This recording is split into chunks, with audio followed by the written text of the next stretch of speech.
Morning mga bossing. Good morning ka White Angel 1111. Good morning sa iyo Sagittarius. Ang reading na ito ay para sa iyong weekly reading.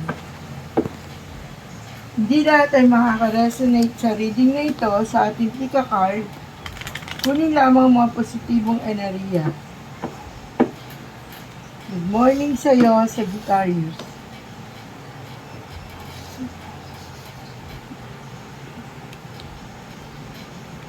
Ito ay para sa iyong career, love, at kaperahan. Ngayong linggong ito. Sinasabi rito na ikaw ay maraming pinaplano sa buhay. Sinasabi rin dito na ang iyong career ay parang sanggol na isinilang na parang nagsisimula muli. Sinasabi na itong linggong ito ay magandang paninimula para sa iyo. Kung ikaw ay nagbabalak magnegosyo or anuman ang iyong papasuking hanap buhay. Ikaw ay matagal na nawala ng trabaho at ngayong linggong ito ay makakatagpo ka na ng iyong trabaho. Sinasabi na masipag kang tao.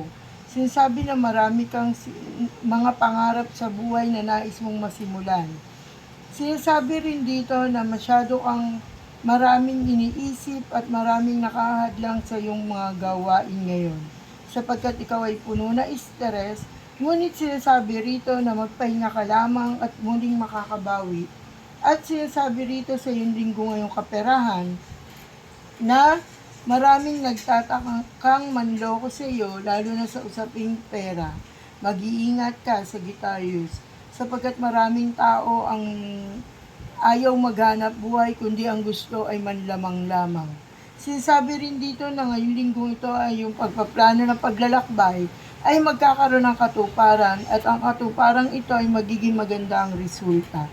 Sinasabi na ang iyong kaperahan ay hindi kagandahan, ngunit sinasabi rito na patuloy kang mag-iingat sapagkat maraming mga taong nang aabuso. Sinasabi rin dito sa mga magkasintahan pa lamang o mga kabataan na umiibig ay mag-iingat sapagkat nalalapit ang iyong pagdaramdam o sinasabing kabiguan. Sinasabi rito na huwag mo nang pagtuunan ito ng pansin at sapagkat ito ay nasaktan ka lamang. Sinasabing makakapag-move on ka rin at sinasabi na maglalaho rin ang sakit na iyong nararamdaman.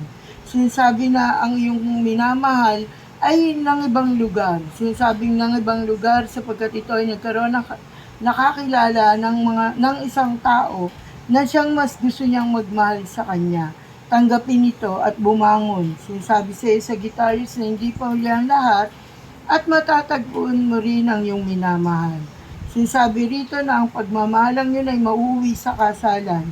Sinasabi sa mga mag-asawa na ang kanilang pag-iibigan ay itinapat sa dambana at tapat na pagmamahalan ay pinagkaloob ng Diyos. Kung kaya't palagi ito'y pagpasalamat.